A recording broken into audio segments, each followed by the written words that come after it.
En la lección anterior aprendimos que podemos diseñar un controlador estableciendo el objetivo que debe cumplir nuestro sistema dinámico, pero ahora nos enfrentaremos a algunos problemas más interesantes que surgen a partir de algunas preguntas que tal vez pudiste haber tenido al finalizar la lección anterior. Por ejemplo, ¿qué unidades de medida tienen las funciones de control? O también, ¿se puede separar a la matriz de entradas de la función de control? Y por último, ¿de qué forma se garantiza la estabilidad a partir de una función de control? La primera pregunta es muy sencilla y va de la mano con que esto no es una ley, es una función y tiene un uso específico. Si fuera una ley, siempre se suministrarían las mismas unidades de medida sin importar el sistema dinámico donde se usara. Pero ¿acaso se te hace congruente suministrar líquido a un sistema que requiere electricidad? A ver, sí, hay modelos que son muy complejos, pero aún así sus unidades se relacionan entre sí. Para el caso del sistema estudiado en la lección anterior, al expandir su función de control, obtuvimos un vector cuya segunda casilla es la única que tiene valores. Y si analizas término a término y reduces las unidades, notarás que el controlador suministra una aceleración porque sus unidades son metros sobre segundo al cuadrado. Esto es congruente con el modelo, ya que los valores suministrados entran directamente a este estado, que representa a la aceleración de la masa en el resorte. Con esto ya tenemos otra razón por la cual no debemos llamar las leyes de control, porque sabemos que cada controlador funciona para un sistema y un objetivo específicamente, lo que hace que éste suministre las unidades físicas necesarias para que todo funcione correctamente. Y listo, la primera pregunta ya está. Ahora hablemos de la segunda y tercera, pero para ello estudiaremos a un péndulo simple, del cual obtuvimos su modelo dinámico muchas clases atrás. En él consideramos que no existe ninguna entrada que lo afecta, pero como nuestro modelo es un sistema ideal, lo que vamos a hacer es asumir que tiene una entrada y a través de ella estaríamos suministrando activamente una función de control para que el sistema deje de moverse. Eso se interpreta como que la ecuación diferencial se vuelve igual a cero, algo que ya explicamos en las lecciones anteriores. Si bien podemos estudiar esto desde el punto de vista de la ecuación diferencial convencional, nosotros queremos expresar a nuestra ecuación diferencial en espacio de estados, primero proponiendo una ecuación auxiliar con un término diferencial de orden menor y simplificando la ecuación diferencial con el término de mayor orden. De aquí podemos formar a la derivada del vector de estados, que será igual al producto entre la matriz y el vector de estados, al que luego se le suman los términos no lineales de la ecuación diferencial. Estos los colocamos en un vector de no linealidades y al final sumaremos el producto entre la matriz y el vector de entradas. Hasta aquí lo único diferente ha sido que tuvimos que incluir a este término en un elemento distinto a la matriz de estados o de entradas, porque es un término no lineal y no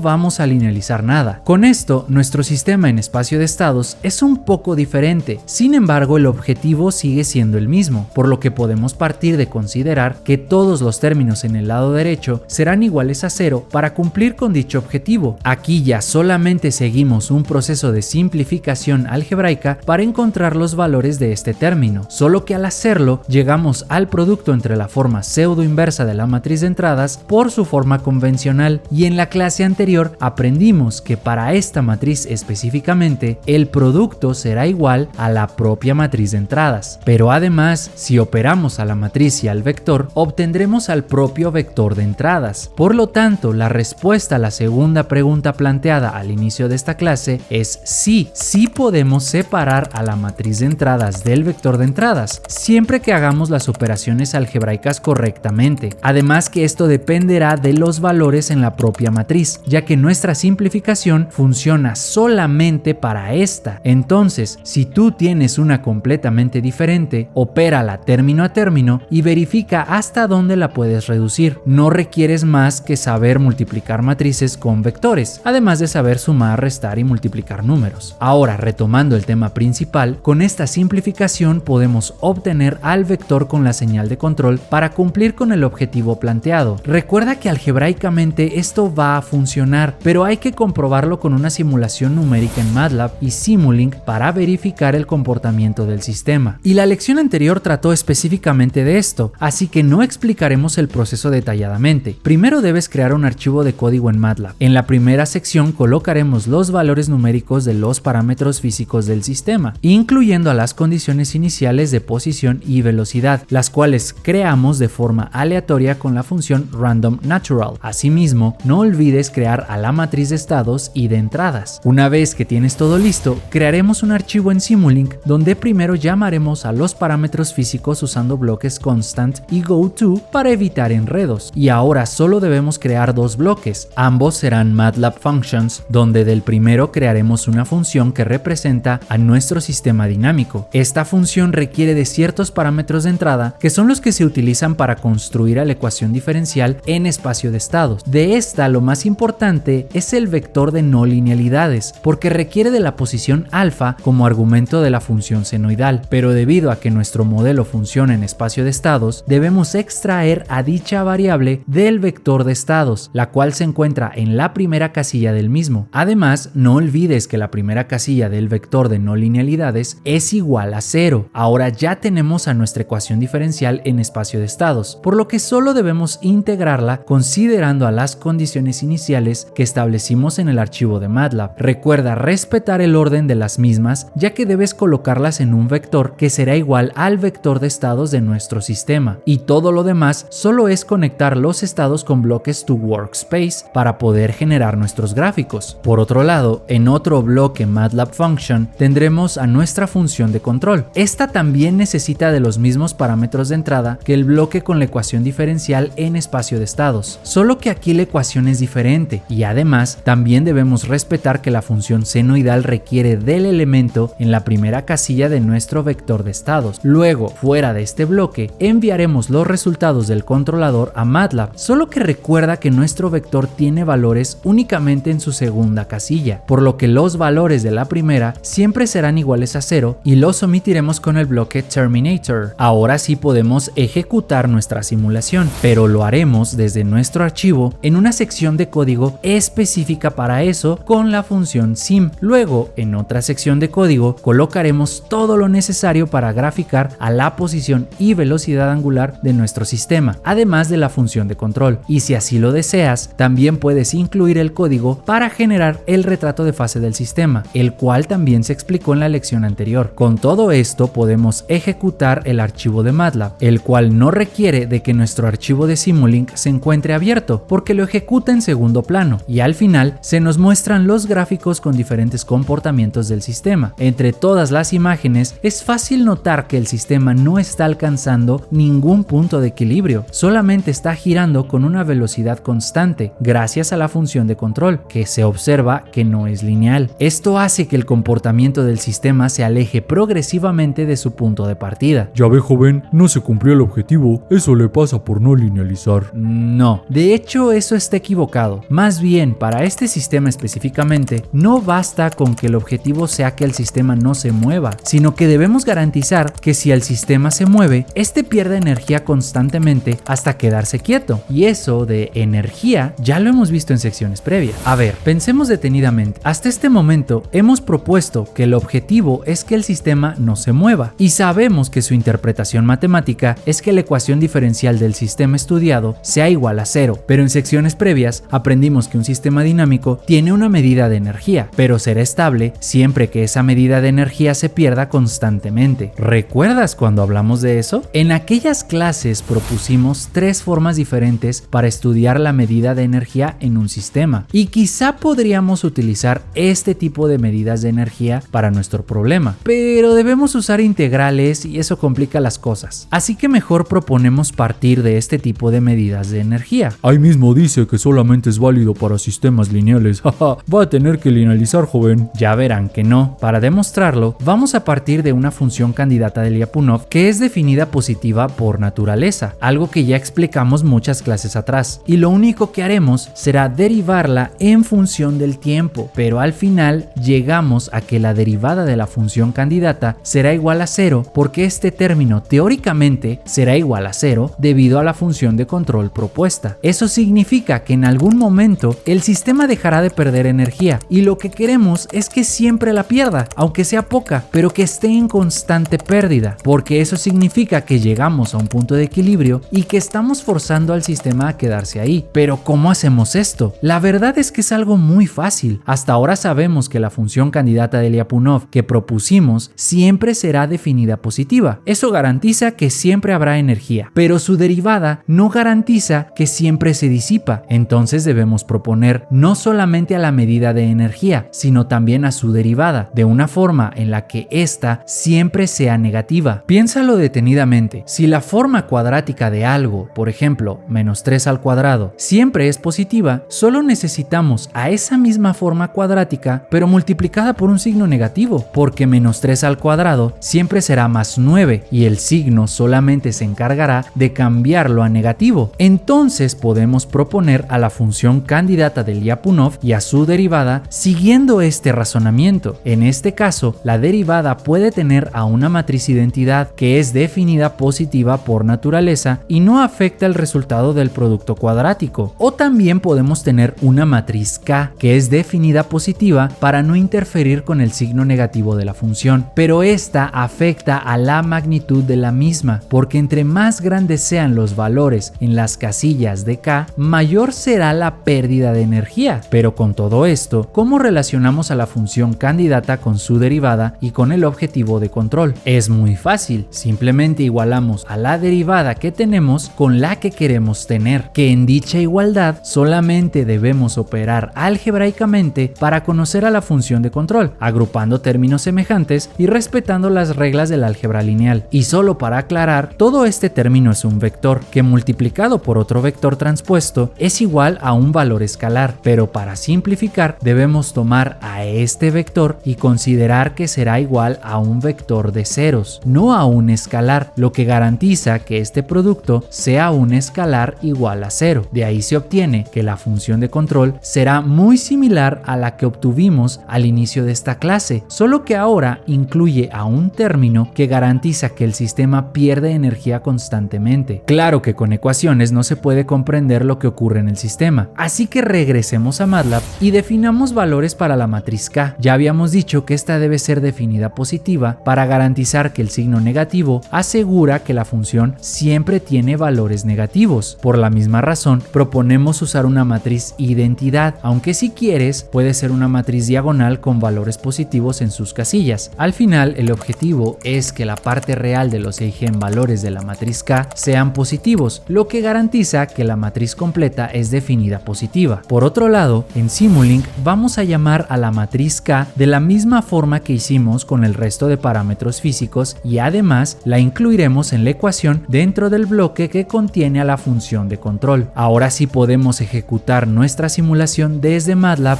y dependiendo de las condiciones iniciales es como alcanzaremos diferentes puntos de equilibrio forzados. Para este sistema específicamente, el punto de equilibrio natural se encuentra cuando el péndulo está completamente vertical, pero bajo las condiciones de nuestra simulación, el sistema alcanza un punto de equilibrio forzado en una posición completamente diferente. Esto no significa que estamos mal, más bien matemáticamente el sistema no se está moviendo, pero al ser un sistema ideal con una función de control, este se quedará quieto donde los valores numéricos obtenidos del solucionador numérico lo indiquen, por lo que puedes probar con diferentes valores en los parámetros físicos y notarás que el péndulo se puede quedar quieto en múltiples posiciones. Reiteramos que esto ocurre porque es un sistema ideal. De hecho, deberías preguntarte, ¿cómo podríamos suministrar una función de control a un sistema masa resorte y a un péndulo? Sabemos que ambos casos son ideales y sus funciones de control suministran aceleraciones, pero en la vida real, ¿cómo harías para suministrar esas aceleraciones si los sistemas no tienen una entrada física? Todo esto lo decimos porque apenas estamos aprendiendo sobre control con sistemas ideales, ya que en estos podemos observar situaciones muy raras pero útiles para aprender a interpretar resultados. Por ejemplo, nuestro análisis algebraico decía que siempre íbamos a perder nuestra medida de energía, pero en los resultados numéricos vemos que la derivada de la medida de energía es positiva. ¿Por qué? Piénsalo de esta forma. El punto de equilibrio natural del péndulo es como si tú te sentaras en una silla. Ahí es cuando tú descansas y disipas tu medida de energía. Pero si el péndulo, debido a una función de control, se queda quieto en esta posición, es como si tú te levantaras de la silla y te mantuvieras en un solo pie, pero inclinando tu cuerpo. Entonces tu medida de energía no debería perderse. De hecho, deberías suministrarla constantemente a través de tus músculos para mantenerte en la misma posición. Ahora se entiende entiende lo que está pasando en el sistema? Y como dijimos antes, puedes cambiar los valores en los parámetros físicos y así estudiar bajo qué condiciones el controlador cumple con los objetivos planteados y además alcanza el punto de equilibrio natural. En resumen, hay sistemas donde debemos establecer más de un objetivo por cumplir usando una función de control. Esta no solo se encargará de hacer que el sistema no se mueva, sino que también debe garantizar que el sistema tiene una medida de energía que se pierde constantemente, lo que permite alcanzar una posición de equilibrio acorde con los parámetros físicos del sistema. La ventaja de estos objetivos es que también podemos garantizar la estabilidad del sistema siempre que utilicemos los principios de la teoría de estabilidad de Lyapunov, y además, a partir de esto, debemos saber qué tan estable es nuestro sistema cuando usamos la función de control obtenida usando este mismo proceso de análisis. Pero eso ya lo veremos en la siguiente lección, por lo que si en esta clase las cosas han sido algo confusas, siente la libertad de contactarnos a través de la plataforma, en nuestras redes sociales o en la dirección que ves en pantalla. Ninguna consulta tiene costo y tampoco te vamos a regañar. Mientras tanto, continúa estudiando y nos vemos en la siguiente lección.